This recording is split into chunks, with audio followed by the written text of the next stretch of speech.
dedicated to Eastern and Southern Kentucky. This is WYMT Mountain News Weekend Edition. Good morning, I'm Taylor Upchurch. Today is Saturday, June 15th. A break-in at a local hangout. Yesterday, 19-year-old Ethan Lewis was arrested after smashing through the back door of Summit City on Main in Whitesburg.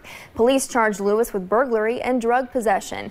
Our Mason Marie went to Summit City to talk with the employees about how this impacts their business.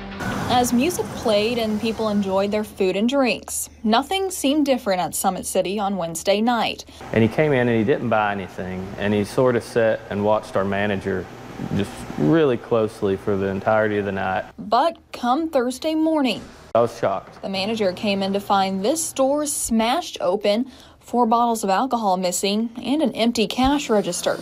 So that's a big blow to a place like this. Ethan Lewis faces burglary and drug possession charges. Police caught him the day after the break-in.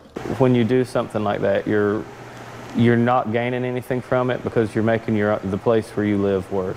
Like you're taking money out of the pockets of people who are trying to make this a better town. Employee Kevin Howard says what Lewis did impacts not just Summit City, but the way people view the community. I think for someone to do anything to kind of take the steam out of that's despicable. But workers are not letting that bring them down. I think this is one of the few businesses in the entire region that sort of try to create a sense of community. The folks here still focused on having a good time. Police did not get the money or alcohol back. Employees say the business did take a hit, and if you want to support them, to simply stop at Summit City and see what they have to offer.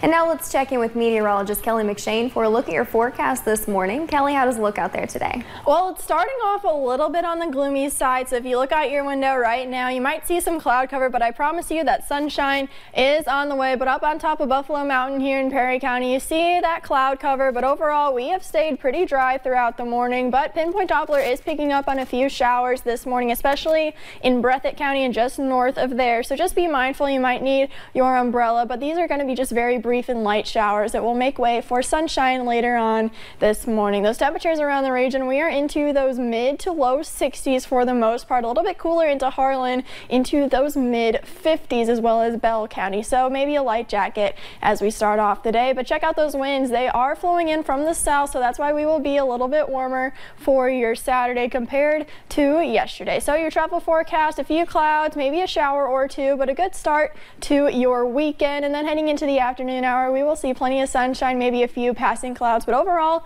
calm conditions are expected for your Saturday. And I'll have that Father's Day forecast in just a little bit, Taylor. All right, thank you, Kelly. 1 man is dead and 3 others are critically wounded after a crash involving 2 motorcycles in Pulaski County. The crash happened around 7 o'clock yesterday evening at the intersection of US 27 and Kentucky 1247. Sheriff's deputies say a white SUV crossed the road and hit the 2 motorbikes heading southbound on 27. The driver of one of the bikes was pronounced dead on the scene. The other male driver and 2 female passengers were airlifted to UK hospital.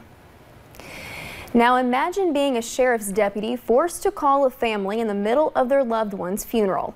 The Bell County Sheriff says that's exactly what happened Thursday during a burglary, and it might surprise you who he says was behind the crime.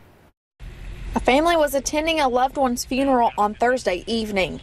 They've got enough on their plate to have to deal with something like this, and I feel for them. While the family was there, police had to notify them that their home was being broken into. Luckily, police had a quick response time and have been in the area a lot. It was one of our target areas for that kind of stuff. We'd had a few complaints of people breaking in. And when deputies arrived at the house on Balkan Road, they found 3 people, and they were related to the man who died. Police say George Johnson, Mary Johnson, and Dolly Brock were all found at the home. Unfortunately, police say this is a common sight with people who may expect you to be gone for the death of a loved one. They become targets. Sheriff Mitchell Williams says if you expect to be gone, they are more than willing to try and prevent this from happening. We've done it before, but we just need a call and a request to have it done, and we'll make sure it happens. All three were charged with criminal trespassing. In Bell County, Hannah Reynolds, WYMT Mountain News. Police say the investigation is still ongoing. And we now know the identity of the person who was found burned in a driveway yesterday morning. Deputies with the Laurel County Sheriff's Office say 86-year-old Billy Bowling was found dead in a driveway on Yorkshire Estates Road. Investigators are still trying to figure out what led up to Bowling's death. We will update this story when more information is released over on WYMT.com. And a Laurel County man is behind bars after his girlfriend claimed she was held against her will and beaten. Employees at Walmart say the woman was hiding in the store to get away from this man, Elmo Carroll. He's now charged with assault, 4th degree, and unlawful imprisonment. Police say she ran for help at Walmart when the two stopped to shop. Her story to us was that she had been held against her will in a tent on his uncle's property. Carroll was taken to the Laurel County Detention Center. Police say the victim's injuries were not serious enough to require medical treatment. Another interesting story out of Laurel County, the FBI was called in to remove a suspicious box. Here's a picture of what was found. Deputies say this is a portable industrial radiographer. Radiation experts were called out to the property on Chapel Road yesterday afternoon. Investigators say this was no danger to the public, and it has since been removed. And first responders in Pike County need the community's help making sure they can find homes in an event of an emergency. Fire chiefs from several departments have noted issues involving improper 911 address signage.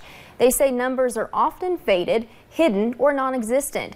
Greasy Creek Fire Chief Robert Kendrick says the first step to fix the problem is to look at things from their viewpoint. What people need to do, in my opinion, is go out on the road and look back at their houses. If they can't see an address, they need to put one up to where we can find them. Kendrick suggested using reflective numbers, double-sided mailbox labels, and LED lights to make sure first responders know where to go. And we have new information on the man the Perry County Coroner's Office asked for help in finding family members. 80-year-old Richard Fluke died Tuesday. The coroner's office was trying to find his family. A man from Michigan actually saw our post and said he thought it was his uncle. Yesterday, we learned Fluke was honorably discharged from the military. He will likely be buried soon at the Veterans Cemetery in Hyden with full military honors. And 77 years later, the family of a Pikeville native who died as a teenager during World War II will get to say a proper goodbye. Millard Burke served in the Navy, and his ship was hit by a Japanese plane at Pearl Harbor. Burke, along with the remains of more than 400 other men, were buried in what is known as the Punch Bowl in Hawaii. For decades, Burke's remains were not accounted for until recent DNA testing. WYMT's Connor James talked with relatives of Burke to learn more about him. It's been more than 3/4 of a century now. I found myself, getting choked up over something I didn't even know. Young, energetic Millard Burke Jr. grew up around Pikeville. Fortunately, of course, I never knew him, but I did hear a lot about him. That's his niece, Susan Duncan. Susan is the daughter of the youngest daughter in the family, Mildred. And she just said they spent a lot of time playing around together, and he was a very energetic, meaning I think often mischievous boy at Pikeville High School. Millard, or Junior as they called him, decided to enlist in the Navy. Why? 2 words is all the explanation needed. Why did you enlist? And he put, I cared. His family still scared to see him go. Particularly sad is I think a lot was riding on this young man, on my uncle. Junior was on the USS Oklahoma, a ship stationed in Hawaii on December 7th, 1941. It was a sad day for more than just the family when Pearl Harbor happened. Junior's ship struck by a Japanese aircraft that day. I thought, I can't imagine my grandmother losing 2 children. How difficult, that must have been. And so it was a very sad day when he was killed. He joined thousands of others who lost their lives on that date, which will live in infamy. It's quite sad and yet good at the same time. Good because after all the years of not having closure on Junior, he will have a proper military burial in a soon-to-be marked grave fitting for a man who gave it all. Right. What he deserves. Connor James, WYMT Mountain News. Now Burke will be buried at the Punch Bowl in Hawaii, surrounded by living relatives. That funeral will be on July 19th. Governor Bevin will order flags be lowered to half staff on that day. And for the past 6 years, the Wolfe County School District has offered a free camp for kids interested in science, technology, engineering, and math. Children got the chance to create and design many things, such as websites, bottle rockets, and Rube Goldberg machines. This program is hosted and sponsored by Wolfe County native Gary Booth. I was Vice President of Research for Procter & Gamble for Europe, which was a lot of fun. But then after I retired, I was thinking about what I could do to help pay back the school system because it had been very good to me. So we started doing these STEM camps in Wolfe County 6 years ago. The STEM camp coordinator says they hope to offer a transportation option next year for children who are unable to get there. Coming up on Mountain News this morning, the people affected by the deadly water crisis in Flint, Michigan are outraged. We can tell you why coming up next.